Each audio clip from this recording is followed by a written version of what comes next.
So this past week, I finally finished my 5.55 resistance weapon. I kind of wanted to just come on here and have a bit of a chat about the relic grind in Shadowbringers, because I think it kind of needs to be done.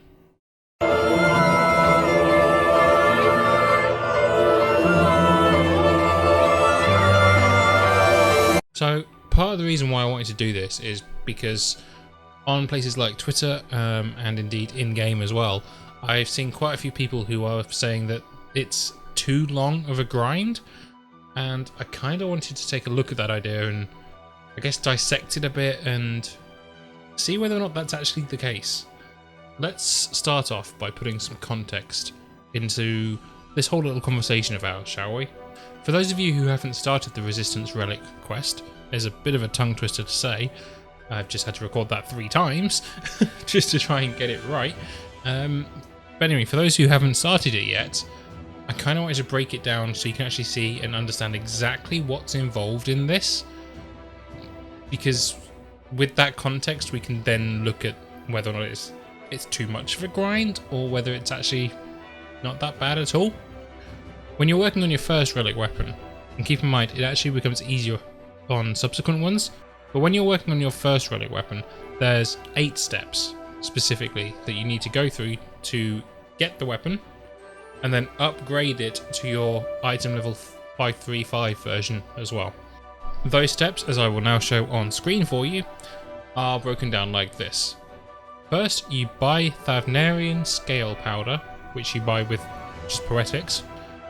Then the second step is to get 20 of each of the following: tortured memories, sorrowful memories, and harrowing memories, which you can get from Heavensward Fates or from Bozja, I think, but I did them from the Heavensward Fates. Step 3 is collecting 6 bitter memories, which you get from level 60 dungeons. Then you go on to getting 15 loathsome memories, which you can do from Crystal Tower, if I can say this right, Castrum Lacus Litore, or from critical engagements in Bozja. The next step is 18.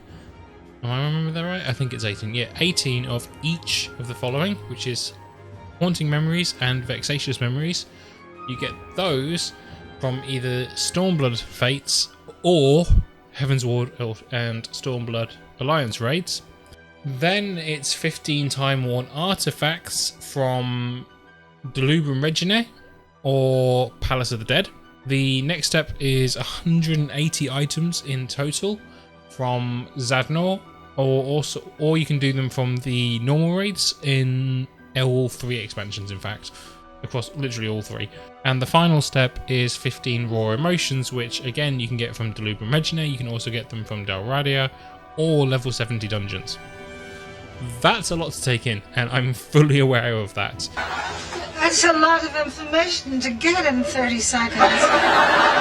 But yes, I know that sounds like there's a lot to do, and honestly that's because there is. It is not a simple thing. On top of that, you're not meant to rush it. I kind of did, and a lot of people did. I've seen people who've literally got every single relic already, which is mind-blowing if I'm completely honest. However, when you break it down, there's really not a lot to do. So the very first step that we're talking about involves literally going and buying an item. It will take you all of about 3 minutes to do. So that, just don't even think about it. You'll have poetics. Literally everyone has poetics. I mean, come on, you get them for everything. Just go and spend your poetics, get your thavnairian powder and get on with it. The second one is where the first collection phase, I guess, comes into effect, and that's getting the memories from Heavensward Fates. Those fates are 100% drop rate. You do a fate, you win the fate, you get the memory. It's as simple as that. So you just need to do a bunch of those, give it an hour, maybe 2, and you'll have that phase done. It is so simple and so easy, and it's just mindless. And of course, because it's Heavensward Fates, if you have a level 60 character, for example, or mid-level 50s, you could just go and level them up while you're doing it, because why not? And that's one thing that's good about this, and I'll get into that later, is that it's a leveling opportunity more than anything as well. For step 3, the 6 bitter memories that you need to get, all you need to do is run Anti-Tower. Anti-Tower is by far the quickest level 60 dungeon, and takes about 20 minutes per run, give or take. So to get the 6 of them, you're probably looking at about 2 hours work, plus queue times if you're a DPS like me, because we don't get instant queues, but hey, still, it's not that bad, you know. Give or take maybe 2.5 hours, and that's another phase done, and you're already making great progress through your relic. The next step is the loathsome memories, which, when I did it, was quite an annoying step, if I'm honest.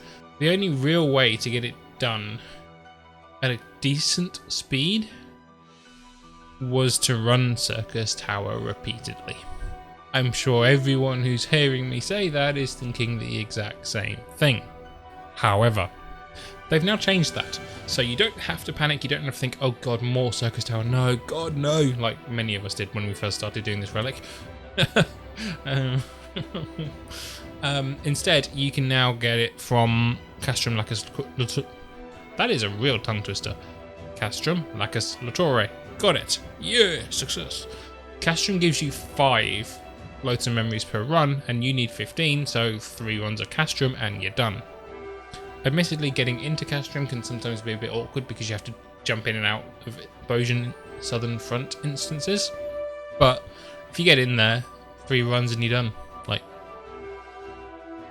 give it maybe, what, an average run takes 30 minutes, 40 minutes, yes, only an hour and a half, 2 hours work again.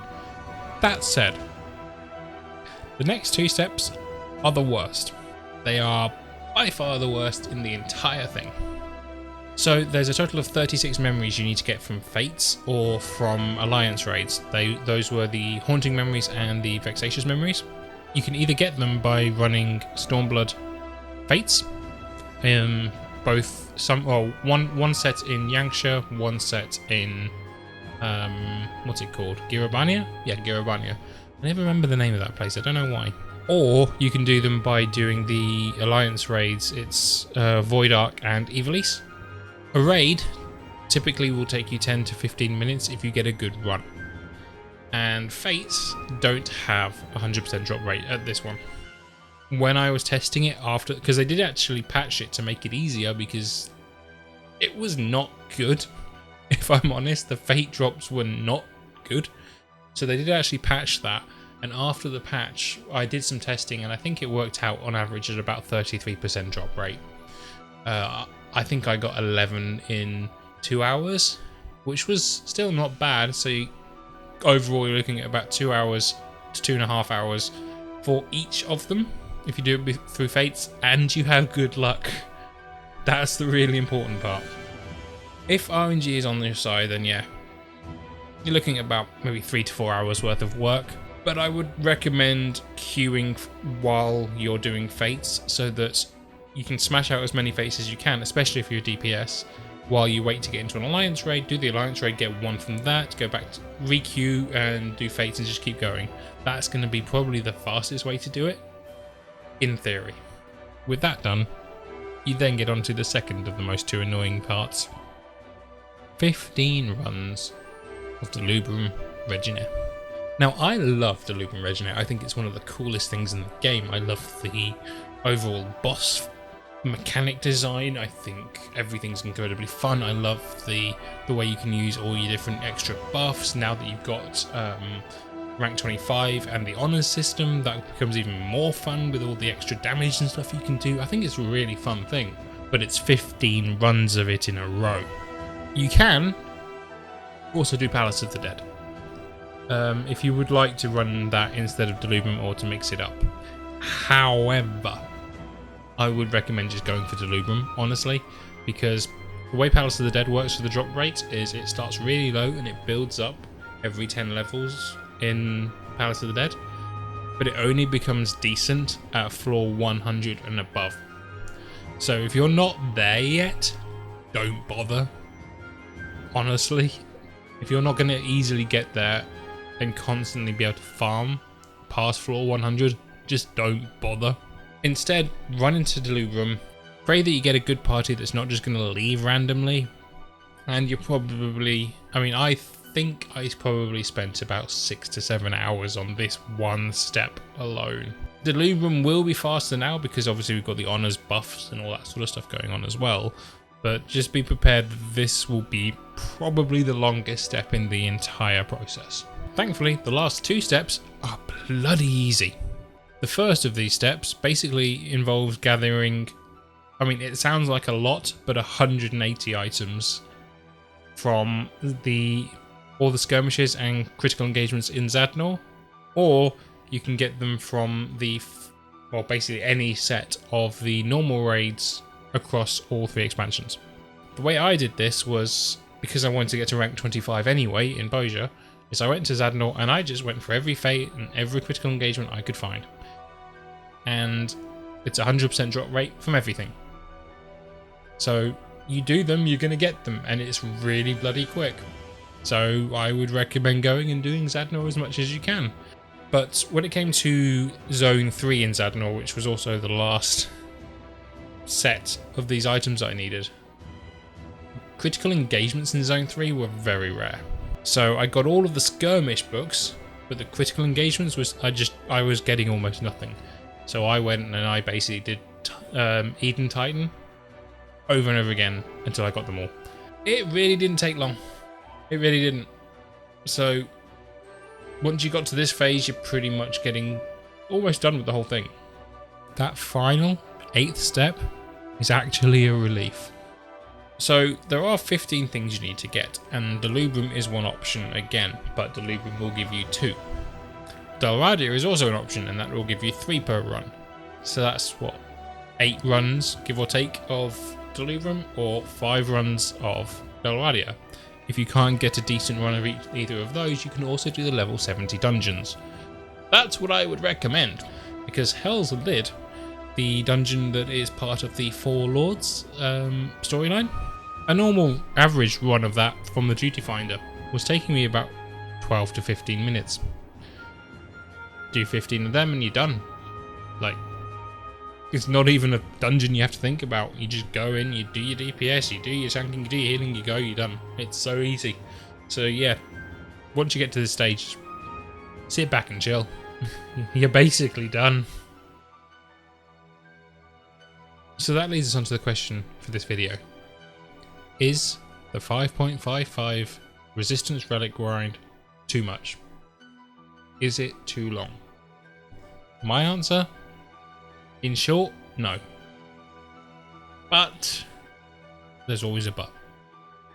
So let me explain a bit more.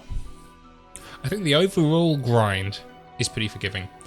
There's multiple different ways you can do each step. You don't have to go, right, do this one thing, do this one thing, do this one thing. It's like, right, here's this option, here's these options, here are these options, just go and do something and you'll get the reward eventually. Optimal ways for doing it are really easy, like the Heavensward Fates are just so dumb at this point that you can just go in with the blue mage and kill everything if you wanted to, or if you want to level something, just bring blue mages with you and just blast everything to hell. There's nothing too taxing apart from those 2 middle steps with the Fates and Alliance Raids and Delubrum runs, and to be honest, once you've done the first one, you don't actually ever have to do that stage again. It's literally a one-time deal. You do those Fates and then, or Alliance Raids, you do those 15 Delubrum runs and, well, the Fates are gone. You've only got the Delubrum runs left, unfortunately. But at least the Fate bits are gone, you know? And of course, there's also the fact that you don't have to do this on the character you're getting the relic weapon for. You don't have to do it on a level 80 character. If you've got a level 50 character, or level 60 or level 70 character, this is the perfect thing to do while leveling them. Hey guys, post-production dad here. And I just realised there was something I actually forgot to discuss during this whole video that I'd made. So I kind of wanted to just kind of inject myself again during the editing process to just cover it off as to just another reason why the relic grind actually isn't that bad.